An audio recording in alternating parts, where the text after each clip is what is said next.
Hello and welcome to another great episode of Being Well, a program that strives to create consciousness and awareness in the world and wants to make a meaningful contribution to humanity. I am Marianne and I will be your host. Firstly, in today's show we will be talking about tapping. No need to get your dancing shoes. Tapping, or otherwise known as EFT or emotional freedom technique, is a way of stimulating the meridian points in the body, either through rubbing or tapping, but more on that later. After the break, Chef Houston will share another nutritious recipe with us, and then we will go on a yoga journey with Amy Derone.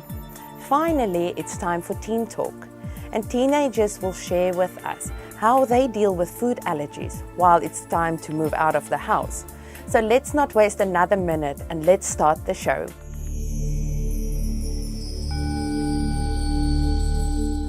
As I previously mentioned, tapping, or otherwise known as EFT or emotional freedom technique, is a way of stimulating the meridian points in the body, either through rubbing or tapping. In a previous episode, we were talking about energy healing and how important the power of the mind is. What is important to remember here is the power of the mind and what we think we can create, and how important our intentions are. What the intention is, there the energy flows. In the following segment, Julie Schiffman is going to show us how she uses tapping to help people who suffer from obesity. Let's take a look.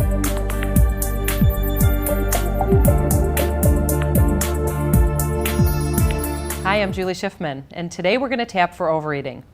How many times do you sit down for a meal or start snacking and you just can't stop? It can really feel like a runaway train. We've all been there. We might even say, I am stuffed after a big meal, but I can't stop eating. It feels so out of control. Many of you might already know that it feels like there's an emotional component to this. It's as though something is taking over your body, and no matter how many times you say, I will only have one more cookie and then I'm done, only to find that 20 minutes later the whole box is gone. Or you say, I'll just bring this small bowl of chips into the TV room and I won't refill it. But again, a short while later, the whole bag is finished and you have refilled that bowl 5 times. So what's happening here? What happens is that you are eating to avoid feeling certain emotions. You're stuffing your body with food in order to comfort yourself or protect yourself from experiencing pain and discomfort. The question you need to ask yourself is, why?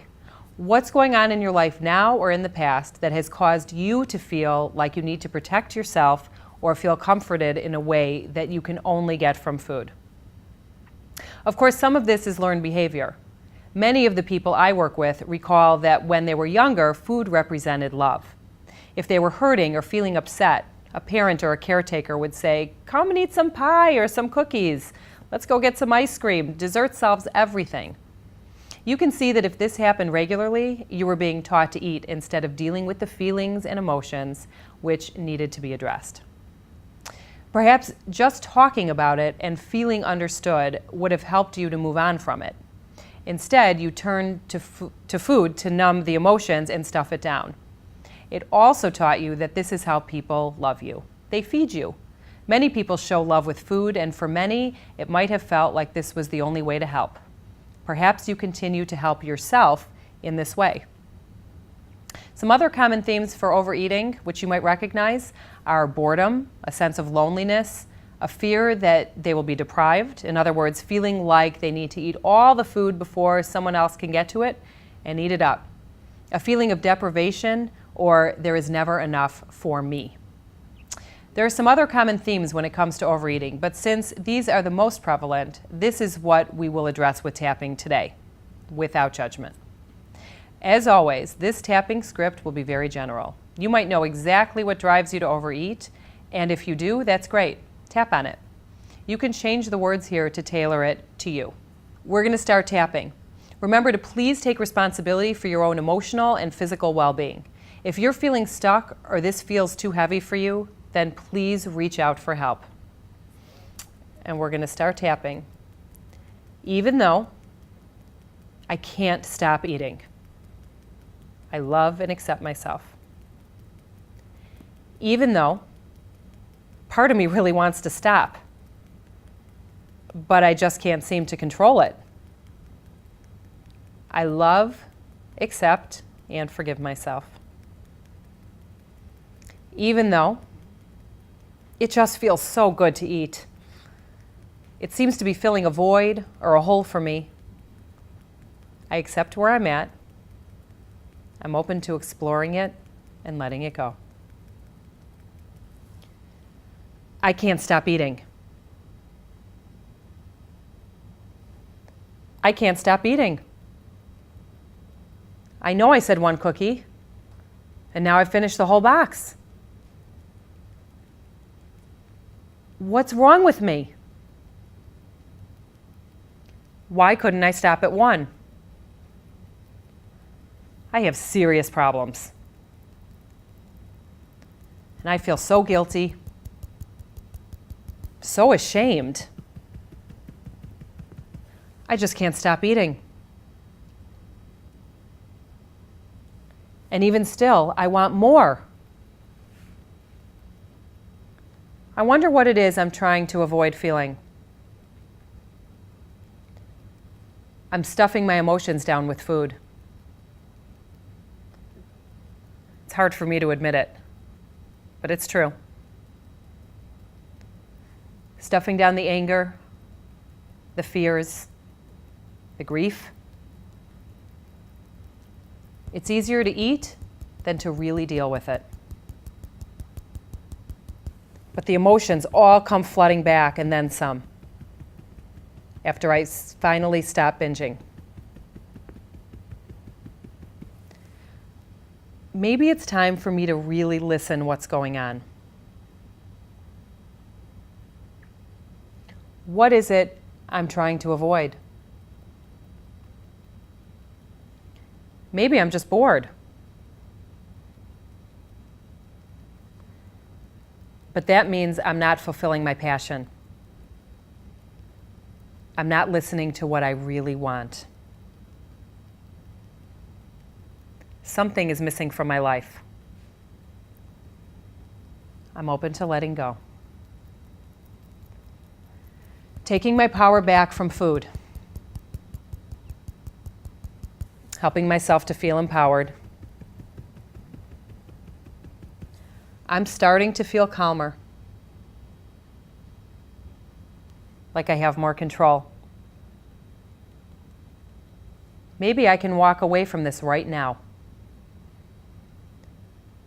I'm just breathing through it.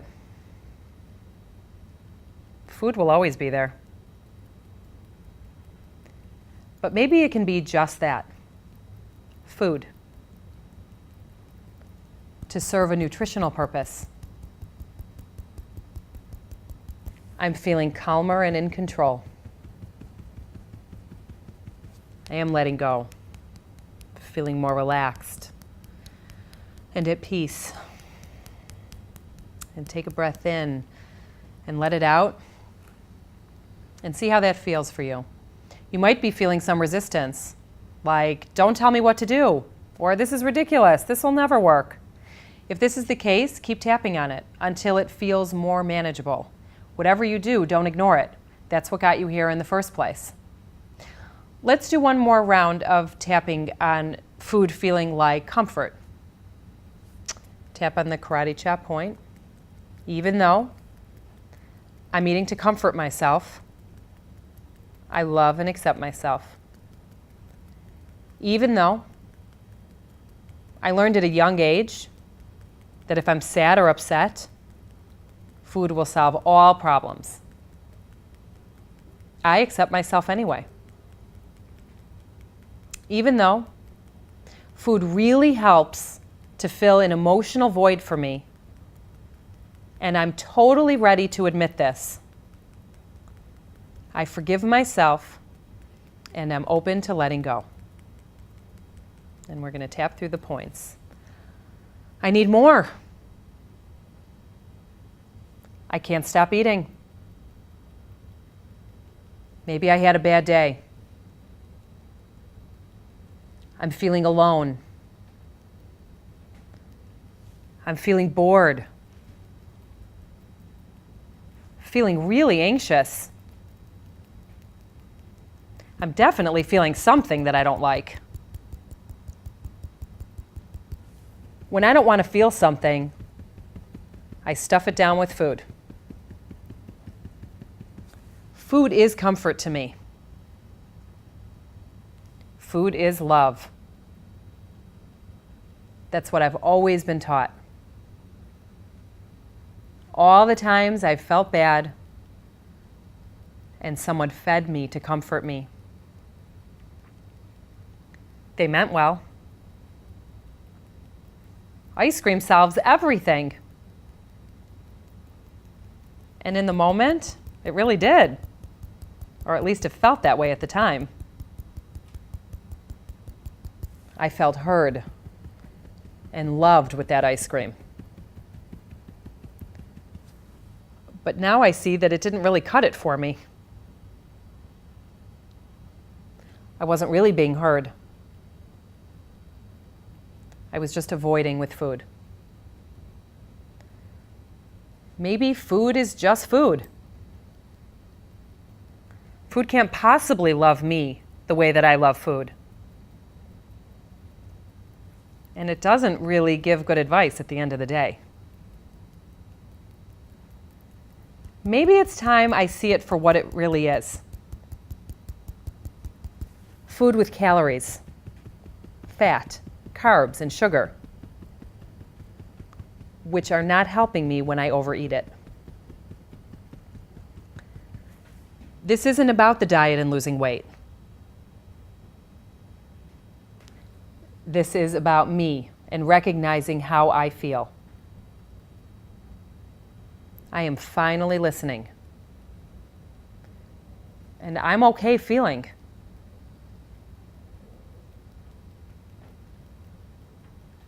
I'm going to be okay. Maybe I can just tap instead. Acknowledge the feeling and allow myself to let go. I'm choosing to feel calm at the moment, knowing I'm loved, even if I am the one choosing to love myself. I am calmer, more relaxed as I walk away, feeling empowered. Peace. Take a breath in and let it out and see how that feels. Again, you might have noticed that you feel calm after this tapping sequence, but you might also feel some emotions. I put some phrases in here which might trigger you in some way. Don't quit. Tap through it until you really do feel calmer and you can walk away. I promise you can get there, but you need to tap and follow through. So, keep on tapping.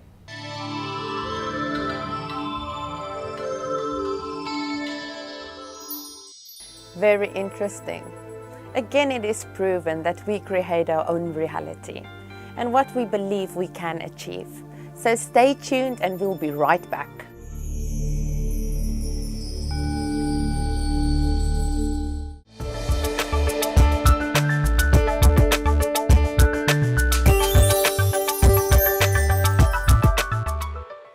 Hello and welcome back.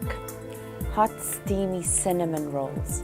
We all need our comfort food, don't we? But how can we have these without so much sugar, butter and flour? Chef Houston is going to show us how. Watch it.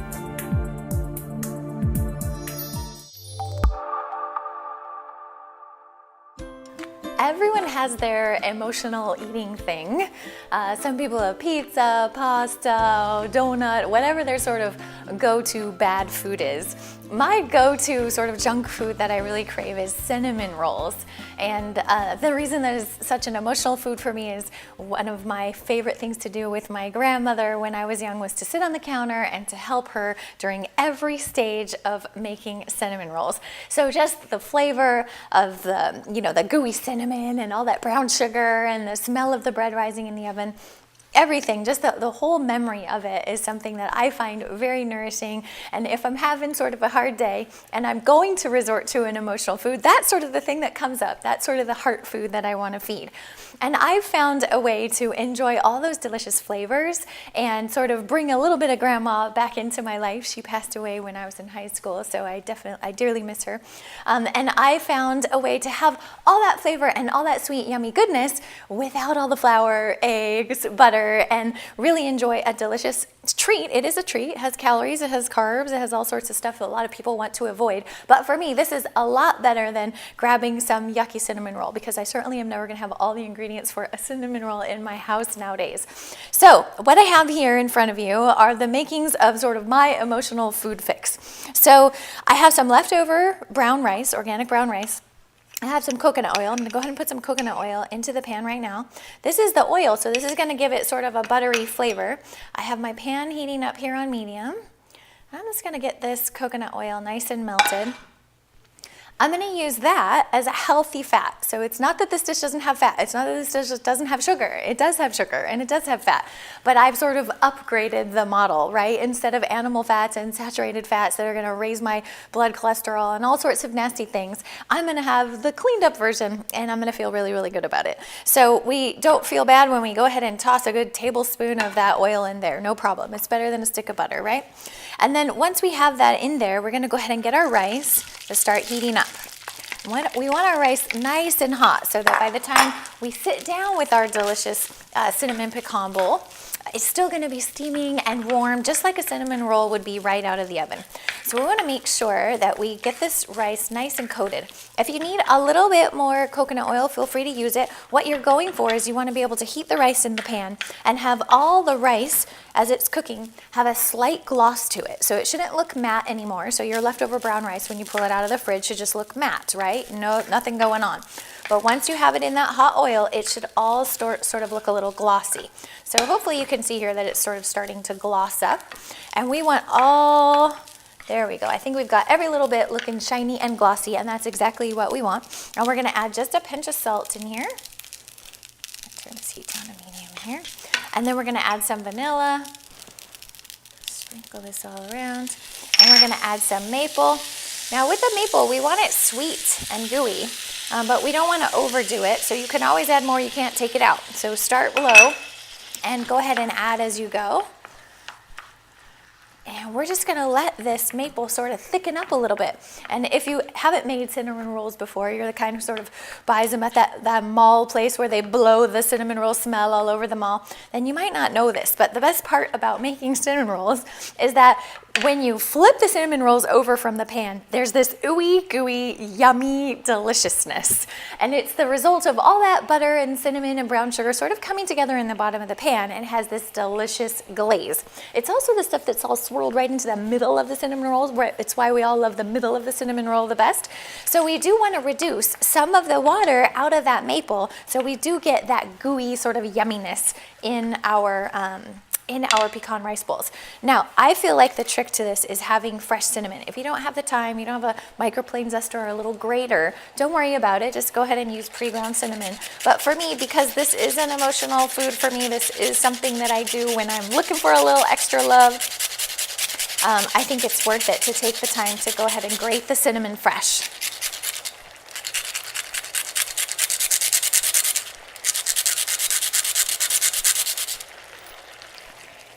Breaking off on me.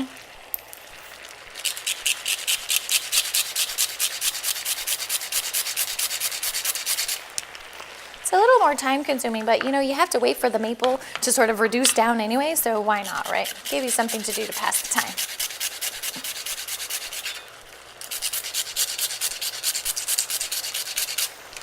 It's the smell when you freshly grate the cinnamon is just over the top. It's so good.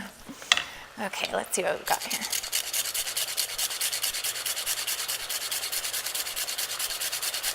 On a cold fall night or winter night, if I just come home to an empty house, my family's out doing something fun, this is definitely my go-to dessert of choice. It's just comforting and warm and sweet. I love it.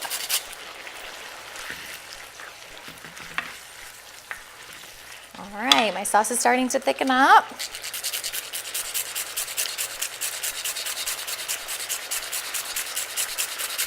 Now there's a preference thing here too I should mention. If you like your pecans to be all soggy like they've been baked in the oven with the cinnamon rolls, then you want to go ahead and throw your pecans in right when you throw in your maple. Me, I love the crunch that I get from leaving the pecans out. So in other words, I have this sort of warm, yummy rice with the gooey sweet sauce, and then I have a crunchy, slightly salty flavored, or at least hearty flavored pecan. So I leave them out and I toss them in at the very last minute just to make sure they're warm. All right, and this sauce is just getting nice and thick and gooey, and the smell of the house is just like when Grandma was baking cinnamon rolls.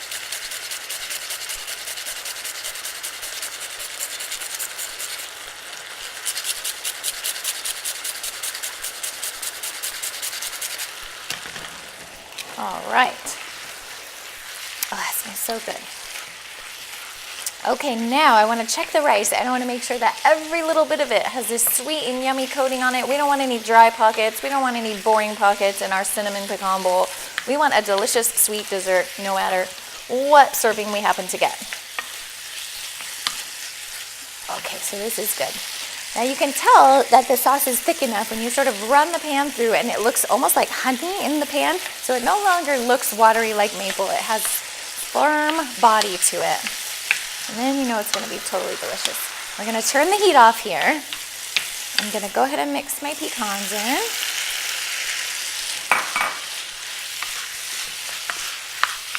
There we go. Just a little more. Okay, this is looking good. And once your pecans have that same gloss and look like they've been coated in the sauce, you are ready to cuddle up with your nice warm cinnamon pecan bowl. Let's see, my pecans are just about shiny here. There we go. Beautiful. Okay, perfect. We're gonna move this out of the way. I have myself a little jug of almond milk here because, of course, when I was little, I used to enjoy a glass of milk with my cinnamon rolls. Not doing too much milk these days. Okay, there we go. It's funny, if I taste milk now, I think, ooh, gross, how did I ever eat that? Now, this is gonna be way too hot for me to take a bite of it right now. Look at all that steamy goodness. But by the time I cuddle up with a good book or a movie and get myself seated in a comfy spot, this is gonna be perfect to enjoy this nice, hot cinnamon pecan bowl. See if I can blow on it, get it cool enough to try it.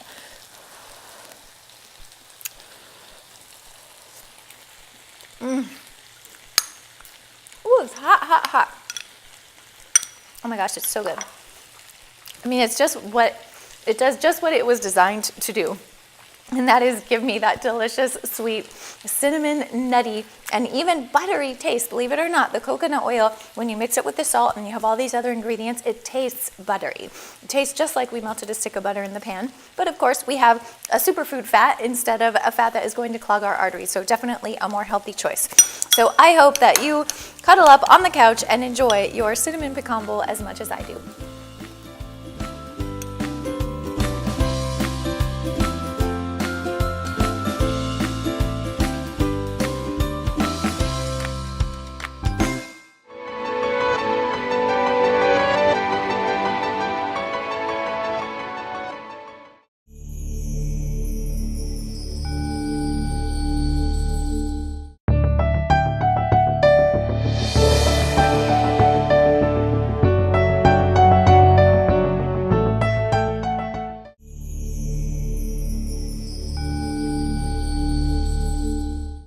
Hello and welcome back. Now it's time for yoga. The ultimate goal of yoga is to attain moksha. Amy Derone is going to show us through some physical postures, also known as asanas, how to eliminate health problems and reduce stress. So let's take a look. Hello there. I'm Amy Derone. Thanks for continuing to keep watching us on the Road Home Empower Yoga Show.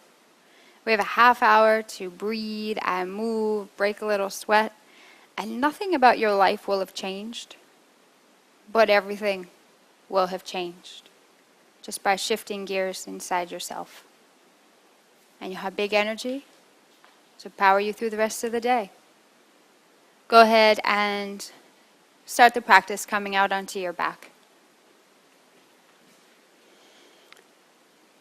Out onto your back, bring your feet flat, knees bent, hip width apart with the feet. Take your arms right over your head. And while your arms are overhead on the floor, so bringing the arms right on the floor, take a breath in so that your chest and belly rise up. And on the out breath, let your knees drop to the right, chin goes left. You keep your feet open, hip width apart. So you're on the outer edges of both feet. Breathe in, back to center. The out breath will take the knees, drop them to the left, chin to the right. Bring yourself back to center. Take your arms over your head and stretch your toes as far away from you as possible. Point your toes away. Let your arms rest on the ground if you can. And just stretch. Stretch your toes away from you. And your arms and fingers away from your feet. Already created a little space between the togetherness. It just makes things feel better already. So yoga is an immediate shift. Hug your knees into your chest. Rock side to side. Rocking but breathing.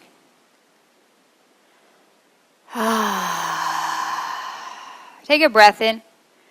Let the exhale out. Put noise behind it. Rock up to flat feet. Make your way out onto your hands and your knees. Your hands line up directly under your shoulders. Your knees line up directly underneath your hips. Stick your butt all the way up. Stretch your chest upward. Look up with that chest stretching. Exhale, chin to chest, belly to spine, tailbone to the feet. Drop your belly. Really let it just sink. Exhale, round. Inhale, stretch everything away. Hug the shoulders away from the ears and toward the hips. Exhale, round. Everything about this practice is about putting ourselves back in right alignment. Sometimes we feel like we've been off for so long. That feels right. That feels normal. Yoga says, no, I'm going to get you back to where you really started, where you truly belong. Bring yourself to downward facing dog. With downward dog, walk it out a little bit, because if you have a short stance with the hands and feet, it simply keeps the back, the spine very short and rounded. So look for space. While looking for space, you don't want to go into crisis. Anchor down through the palms, flatten the palms. Feel the bones of the fingers, especially the first and second fingers. Press them down. Walk it out a little bit. Bring yourself back. Press right back through your hips and thighs as you exhale all the way out. Take another breath in. Empty all the way out.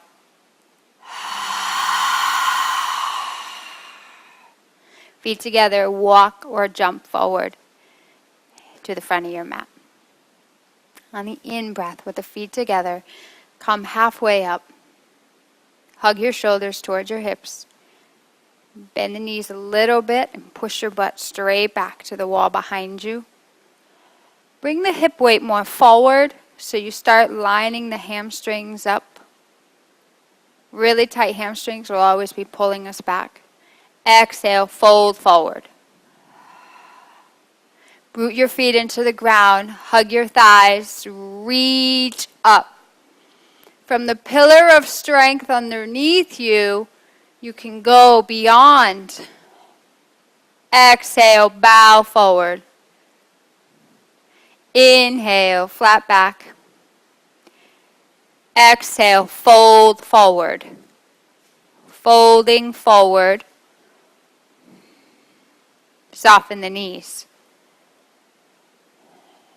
Inhale all the way up. Exhale, hands to the heart.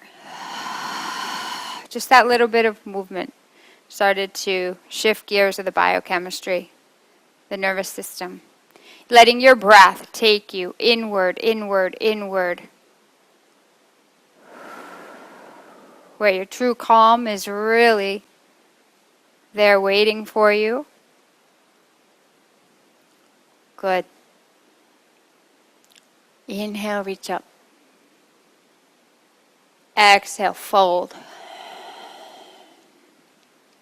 Inhale, flat back. Step into a high plank position. So hands under the shoulders. Heels press back. Thighs are going to lift up. Pushing your hands into the floor like you're trying to drive the floor away from you with the strength of your arms.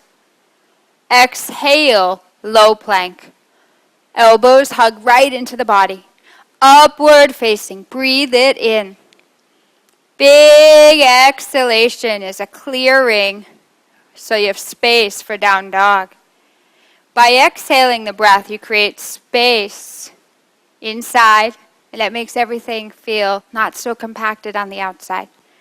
Big breath in, decompress with an exhale. Belly draws tight. Bend the knees. Walk or jump. Inhale, halfway. Out breath, fold. Bend the knees. Drop your butt down. Arms are going to reach straight over your head. For Utkatasana, sink the weight back into the heels. Tilt your tailbone toward the ground. Pull the heart up, up, up, away from the belly button. Stretch a little bit back. Exhale, fold forward. In breath, halfway lifting. Step back to a high plank position. Exhale to a low push-up. Up dog, press the palms down. The heart is beyond the wrists. Empty the breath, downward facing. Take your right foot, move into warrior one. Turn your back foot down. Inhale to stand. Right knee pressing open. Right hip, pull it back. Everything else, stretch it up, up, up, up, up. Ignite every finger. You want to get ignited. It's not the pose by itself. It's breathing in and letting all that breath go. Palms come together over your head. Look straight up. Set your eyes. Set your vision. Exhale, high plank. Low push-up. Up facing, in breath. Down facing, out breath. Left foot, warrior one. Step into it. Inhale yourself up while reaching up. Remember the feet. Remember the legs. The back leg hugging muscle to bone. Use your breath to take you up. Use your exhale to take you back. And take this pose and go somewhere new. Go somewhere uncharted. The breath gives us the courage to do that on and off the mat. Hands to the ground, high plank position. Low push-up, up facing, empty out, down facing. Big breath in, complete it. Walk forward. In breath halfway, out breath fold. Bend the knees, sink down again. Arms stretch up for Utkatasana. Take opposite hand over your head, grabbing the opposite elbow. Sit your hips lower. Stretch your chest straight up. Look up, pressing your arms and shoulders back. Exhale, fold. Inhale, halfway. Out breath. Step back, high push-up. Exhale, low. Fill the lungs, up dog. Empty the breath completely. Down dog. Hips and thighs back, head dropping. Let your eyes land between your feet. The more you breathe deeper, that doesn't just sound powerful for the fun of it. Powerful things are being put back into place. To land your eyes is allowing your eyes to sink deeper into their sockets. That's going to settle your nervous system. So moving forward into warrior one, but not in a place of chaotic energy, not frantic. Right foot forward, warrior one, come up. Open wide into warrior two. Pull the wrists away from one another. Press the right knee open. Flipping your palms, but flip your arms up from your armpits. Turn up the dial so that the pinky fingers almost spin to that side wall. Reverse your warrior, reach up. Take your right hand to your right ankle, grab hold. Press the right knee open, left arm reaching. Press that right buttock in toward the middle of your mat and your right knee open. Stretching up, up, up, up, up. Back to warrior two. Right leg's going to straighten. Lengthen out as far as you can. Triangle. Arms are going to be in one plane. Shoulder blades squeeze together at your middle back. Pressing the right hip in, roll open. Release, hand to the ground. High push-up position. Empty the breath, low push-up. Big breath, up dog. Big, easy out breath. Down dog.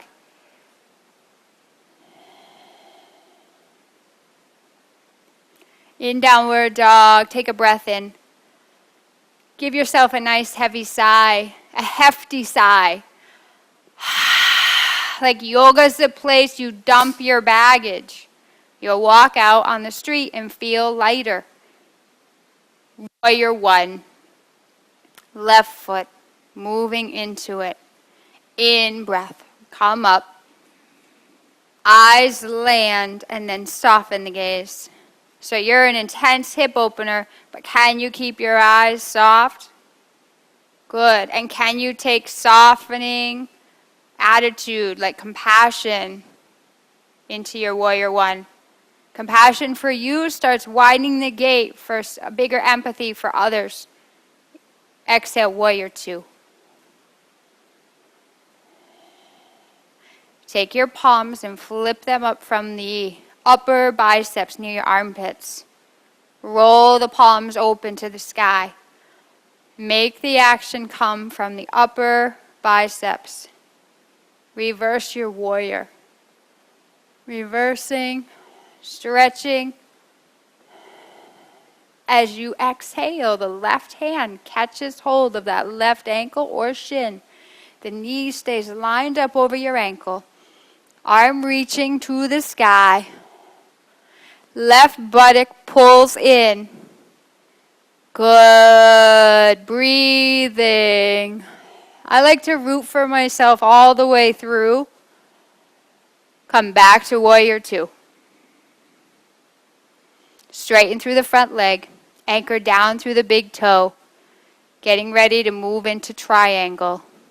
So with that left leg straightened, the left arm extending. Open your chest, open your arms. In your triangle, we're always thinking it's up top. And it is. But you'll get a bigger space above you if the feet open up into the floor. And firm those legs. And stretch open. And just breathe. and back to the ground. High plank. Low push-up. Up facing. Draw the breath into the lungs. Big exhale. Down dog. Breathe it in. Empty it away. Bend the knees. Jump. Feet to hands. Inhale. Flat back. Empty the breath. Fold forward. Bend your knees. Drop your butt. Reach up. Sit your hips lower and sit them way, way back. And then take your arms and stretch them over your head toward the back of the room. Look up. Bring the palms together over your head. Pull yourself straight up to stand. Hands to the heart. Tree pose. Just a simple balancing movement. Right foot's coming into the left thigh. Palms are going to really press. It's important to always make sure that you're not pressing the right foot into the left leg too much, so it's a more even distribution. Take your arms straight above you, but not into a big V. Just keep your arms right over, lined up over your shoulders. Rooting down through the bottom foot, firming the bottom leg. Stretch up and back. Go someplace unusual to you. Bring your hands to your heart. Bring it down. Tree on the other side. Setting it up. Setting it up with the right foot plugging into the floor. The right leg squeezing and the left leg finding its perfect spot. Set your gaze at one spot. The balance comes from mind. You're just breathing, and you're letting that breath be soothing to the mind. And the more we quiet the mind, the more steady we become physically. Go figure, it teaches us the mind and body are not separate at all. What's going on in the head has an effect on us physically. What's going on emotionally has an effect on us physically. The bigger we breathe, we just bring all that to a place of center. Bring your foot to the ground. Inhale, arms reach. Big exhale, bend the knees, fold deeply. Inhale, flat back. Come to high plank. Move to low plank. Into an up dog. The breath is just threading every pose together. Downward dog. The breath out threads that. Downward dog. In your downward dog, find your breath again. Bring your knees right to the ground. Set up for camel. So folding the front edge of your mat over once or twice. Knees and feet hip width. Hands to the low back. Hugging those elbows, but really be conscious of the shoulders drawing down from the neck. Press your hips forward as though you're pressing them into right against an imaginary wall. Let your chest press up. You can stay right here. You can let your head come back. If it ever bothers your neck, you can look straight ahead. If you're a little bit more open, you grab hold of the heels by coming onto the balls of the feet. Then you have less room to find your feet back there. Keep pressing the hips forward so the hips stay more over the knees. And let the chest puff right up. And breathe. Very slowly come up from your camel. Right where you are, bring the feet together behind you. Bring yourself to child's pose. Without even unrolling the mat. Just right where you are. Drop your head. Take your breath in. Take your breath out. Very gently come on up to seated. Bring your feet hip width apart, hands behind you on the floor. Feet are hip width, and you're going to come into tabletop. So by pressing the palms and feet into the floor, the hips and heart go high. The more you squeeze the feet down, the more the hips go high. Think about the hamstrings pushing right up into the quads. Drop your head completely. Hug your shoulders together right underneath you. Let your head fall out of the way. Bring your butt down to the ground. Good. Taking yourself into a twist. So taking your left elbow, bend it and place it right outside your right knee. Fingertips to the floor behind you. You're really going to lift up tall out of your spine. And on the out breath, you're going to ring out. Your eyes are set, but the eyes are soft. You relax the eyes, you'll start to relax the jaw. If you're more relaxed, the body can breathe without so much work. Good. Switch sides. Right elbow. Press it right up against that left leg. Keep lifting up out of your low back, but root your hips into the earth. Feel that left shoulder blade squeeze in toward the middle spine. And just breathe. Your exhales create the twist for you, so it's more natural. You're working with what you were bringing to the table. You have so much to offer. Start losing not just some of the physical tension, but start losing some of the mental tension created from self-sabotaging, self-limiting beliefs.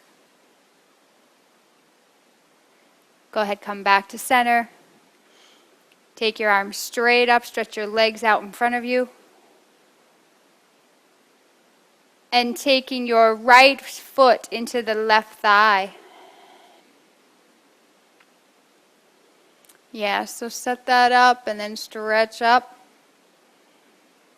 And fold forward. You can keep a soft bend in the left leg, or you can press that left leg into the floor. If you're not breathing, you'll be bullying your way through a forward fold, which will never truly help the spine to let go the way it wants to. Come on back up. Switch legs. Inhale, arms reach all the way up to the sky. Out breath, fold. Drop your head. Drop your head down. Go into your breath. The breath is far more interesting than my voice. Come on back up. Bring the soles of the feet together. Sit up nice and tall. As you exhale, you'll fold forward. Drop your head. Letting your exhale soften your pelvis, soften your legs, your knees, your hips, your buttocks. For you, like this practice will really, like you show up and so much will be done on your behalf. You're not just lining up the joints, you're lining up with a very friendly universe.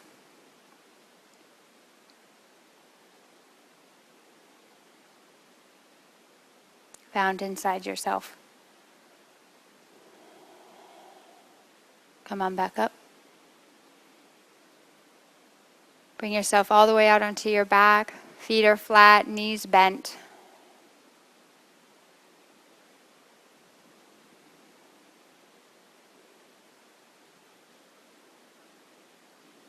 Right back to where you began. Feet are open, hip width apart. Take a breath in. Hips drop to the left. You look right.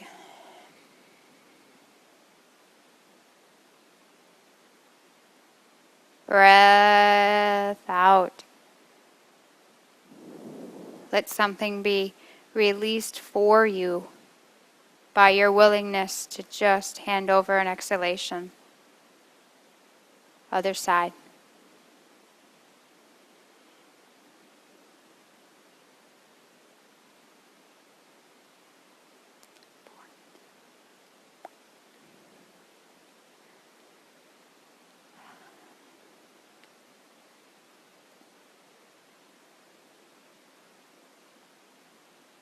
While you're on the other side, close your eyes.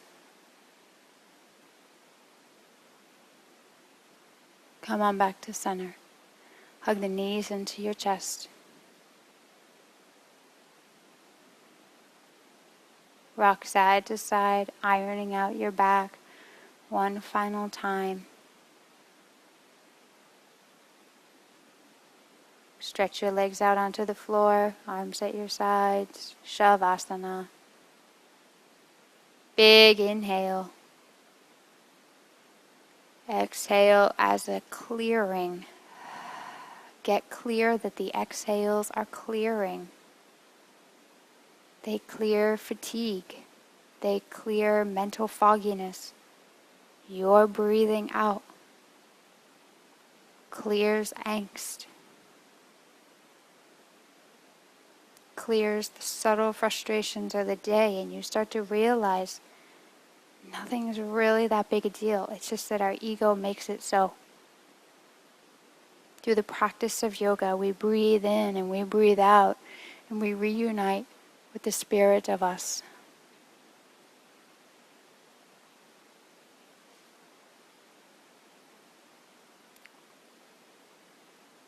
We reunite with our creative juices. When we have too much tiredness, too much fatigue, too much tension, too much stress, too many blocks, it dries up our creative flow.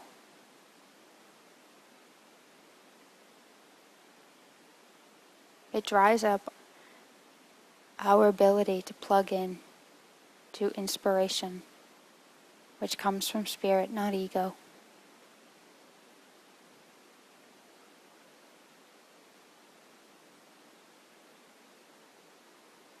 So look at your life right now.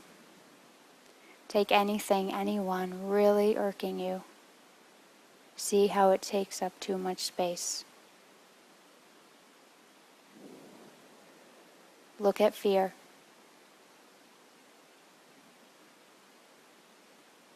Look at anger. Those are heavy, dense emotions, and you'll feel them. They'll weigh the body down. They'll weigh life force down.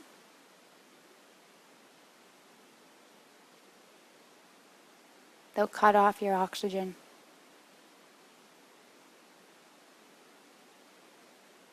Is that really worth it? Bring your hand to your heart. Hand to the belly. Big breath in. Big, easy sigh. Let it roll out of you. Again, in breath. Out breath. Place your flat palms, both of them right at your heart.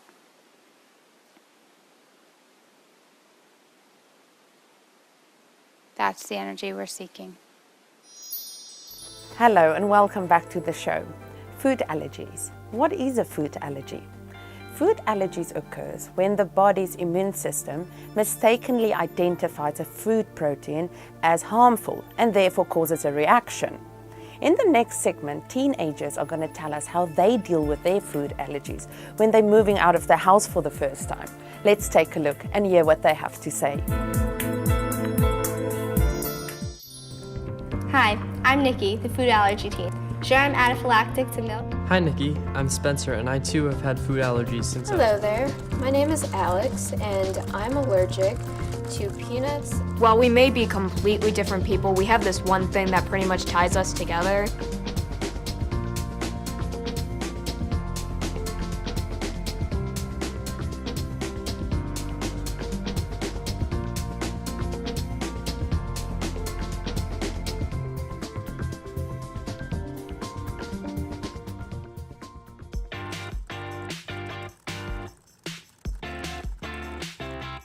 Having food allergies makes me different, and at times it can be scary. Maybe even younger than 10 or 12, it's kind of the worst stage when people don't really understand food allergies, so they're still waving peanut butter sandwiches in your face.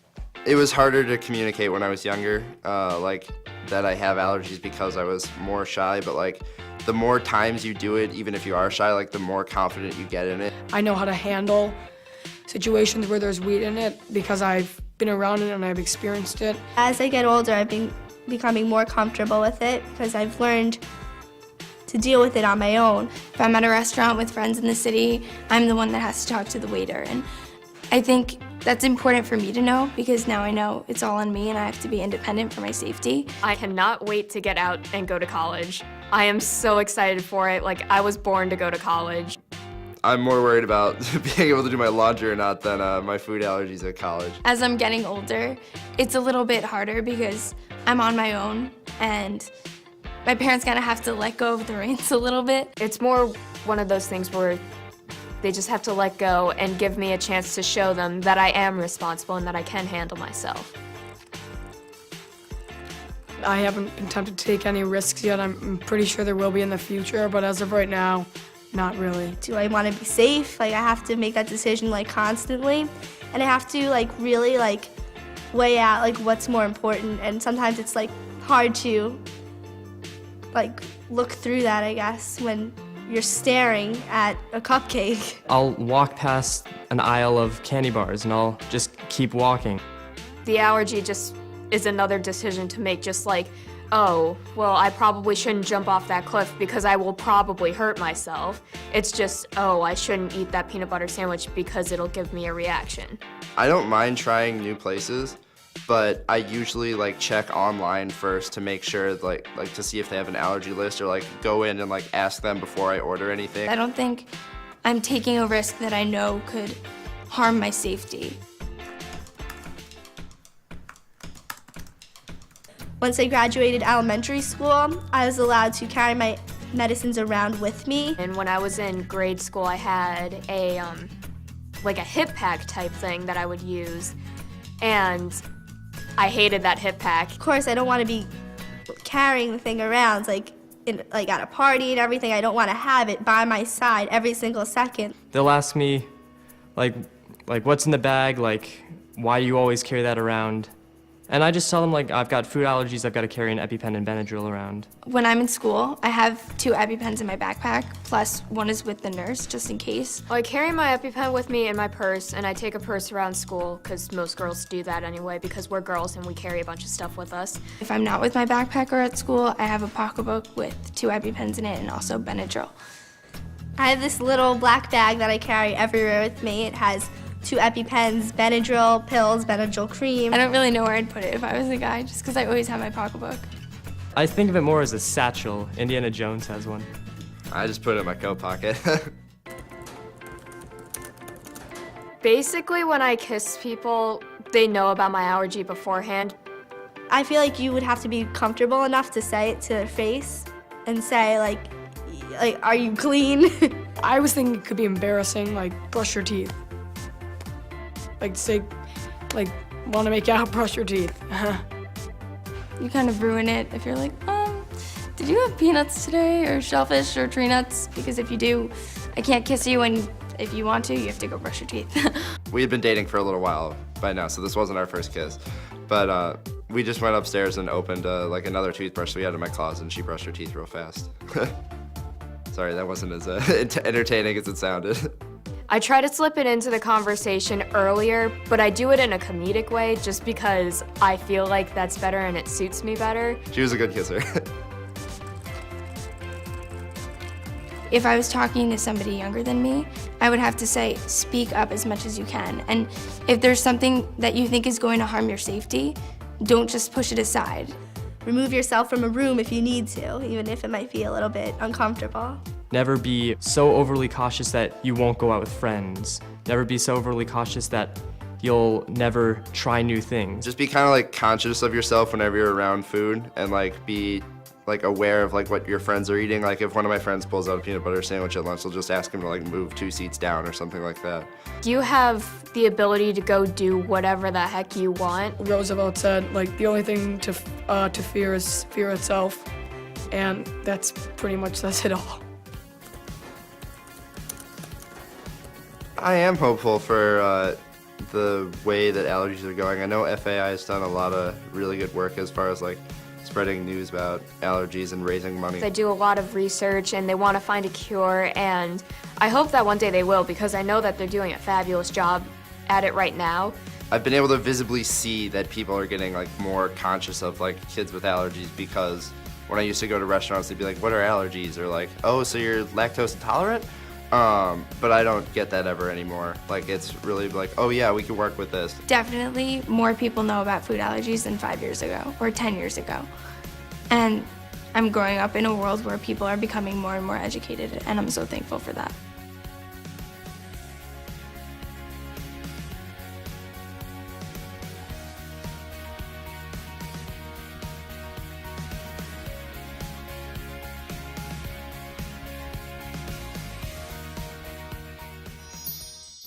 It's clear that we should all communicate, educate and work together to find a cure. Well, that's all for today's show. Join us again next time for another great episode of Being Well. Remember, follow your passion and live your bliss. Take care and be well.